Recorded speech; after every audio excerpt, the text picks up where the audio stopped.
Capítulo 3. Fuentes de la oración teresiana. Primera fuente de la oración, el Espíritu Santo. He de reconocer que al estudiar las fuentes de la oración teresiana, la presencia del Espíritu Santo es la fuente de su oración contemplativa y mística. Los artistas, tanto en los cuadros como en las imágenes que han hecho de la santa, son conscientes de toda esta presencia en la vida de ella y han puesto el signo de la paloma, signo que ha tenido mucha historia en la simbología católica, pero tratándose de la santa, tiene el sentido de la inspiración con el que ella escribió sus obras literarias y místicas. La santa, siempre que va a comenzar a escribir sus experiencias y ante las dificultades que tiene todo místico para enseñar sus momentos orantes, ella pide siempre la ayuda del Espíritu Santo.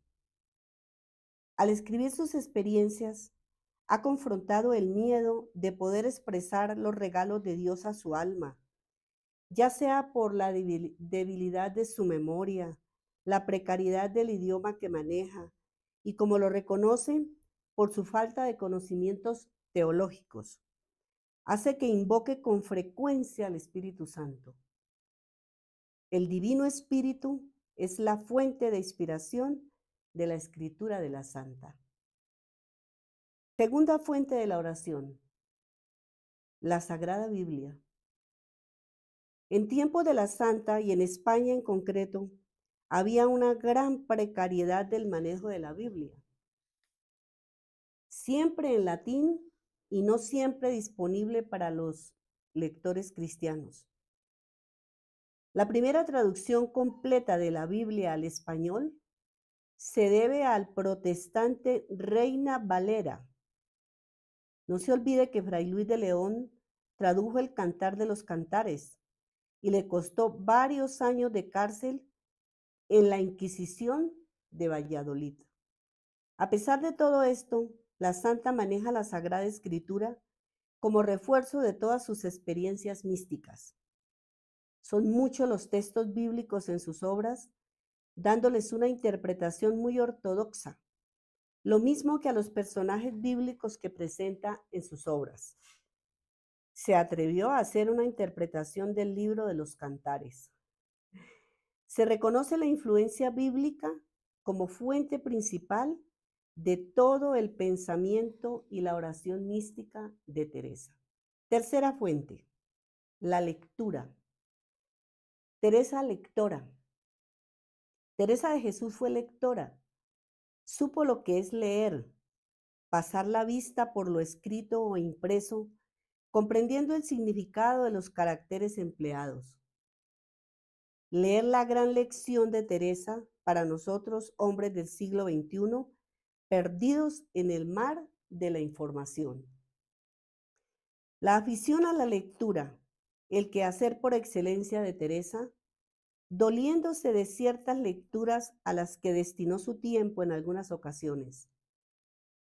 Saber elegir las lecturas, los libros, es un arte de aprendizaje diario, arte aprendido de modo portentoso por Teresa. Por ser gran lectora, Teresa fue a la vez gran escritora, uno de los clásicos egregios del siglo de oro de la lengua española. Tenía el genio de la lengua. La palabra fue barro maleable en sus manos de alfarero. Teresa descubrió en la lectura su vocación y la vivió con loca pasión. La delicia, sus confidencias de lectora. Sin libro nuevo no me parece tenía contento, decía la santa. Es una confesión que fascina al lector. ¿Con qué contento descubro el secreto del contento de Teresa? Y mi contento crece sin medida cuando su confidencia avanza así, que el leer buenos libros era toda mi recreación. Me maravilla que en la lectura pueda encontrar a la recreación perfecta. A no dudarlo, Teresa tenía olfato finísimo para descubrir el libro que la recreaba con frenesí. Cuenta en su autobiografía el enorme desasosiego que la invadió cuando prohibieron los libros religiosos, en romance, es decir, en español, única lengua que sabía, que hablaba y que escribía. Y estando en este desamparo, escuchó esta confidencia de una voz secreta que le decía: no tengas penas, que yo te daré libro vivo. Teresa es un genio por hacer de una enorme desventura el trampolín para saltar al espacio infinito. Después de un desconcierto momentáneo, su olfato la orienta en la más acertada dirección. Ha tenido tanto amor el Señor conmigo que muy poca o casi ninguna necesidad he tenido de libros. Su majestad ha sido el libro verdadero, a donde he visto las verdades. Bendito sea tal libro, que deja imprimido lo que se ha de leer y hacer de manera que no se puede olvidar. Vida 26:5. A este paso yo ya les sugeriría que compraran el libro de la vida. Lección portentosa la de Teresa. Leo para cultivar con esmero mi sensibilidad y así percibir lo imperceptible, ver lo invisible, tocar lo intangible. Dios que se me manifiesta, es decir, se me revela, y yo que tengo fe porque lo acojo. Lectora egregia, ¿cómo pagarle a Teresa la enseñanza sublime de su majestad como el libro verdadero que puedo y debo leer? Libros no carmelitas, libros de caballería, los libros de la biblioteca de su papá, los libros de don Pedro de Cepeda en Ortigosa, cartas de San Jerónimo, tercer abecedario de Osuna, las morales de San Gregorio comentando el libro de Job, arte de servir a Dios de Alonso de Madrid, franciscano, subida del monte Sión de Bernardino de Laredo, las confesiones de San Agustín, Vita Christi de Ludolfo de Sajonia, el cartujano, Flor Santorum, Vita Patorum, libro de San Pedro de Alcántara, Imitación de Cristo, oratorio de religiosos de Antonio de Guevara, franciscano, libro del Padre Granada sobre la oración, muchos libros en los años de sequedad en la oración. No hay duda, era una gran lectora. Fueron varios los autores espirituales que ella leyó y que le prestaron gran favor en darle una imagen amorosa del Señor. Pero en este momento la investigación principal en este tema se sitúa en el libro Vita Christi o Cartujanos de Ludolfo de Sajonia. El padre Jairo Gómez, OCD, que preparaba una tesis doctoral sobre las moradas de Teresa, nos remite este pequeño estudio sobre este personaje importante en la cristología teresiana, sobre el autor de Vita Christi, cuya lectura influyó mucho en ella. Vita Christi o Cartujanos de Ludolfo de Sajonia.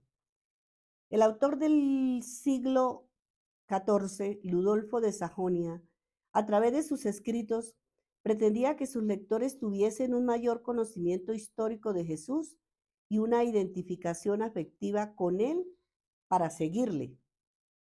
Continuando con las enseñanzas sobre el acceso a la Sagrada Escritura por medio de los 4 pasos establecidos por Guigo II, Lectio, Meditatio, Oratio, Contemplatio, Ludolfo logró proponer un acceso a Jesucristo en los 4 evangelios para resaltar sus misterios y su misión.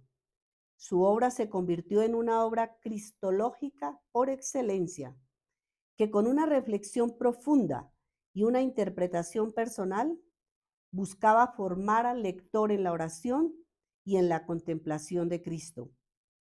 Pablo Maroto, Lecturas y Maestros de Santa Teresa.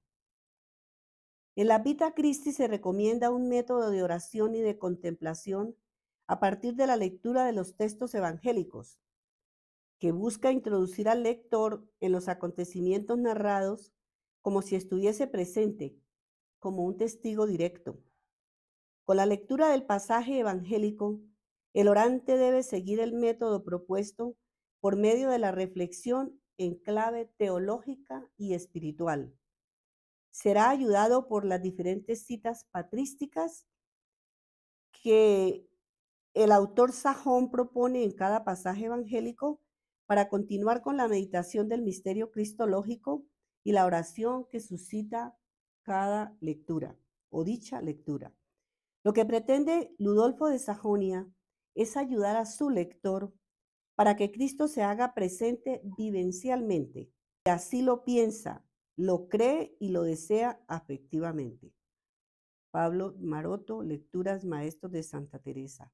Es decir, se favorece la llegada a la contemplación del misterio cristológico por vía de la imaginación.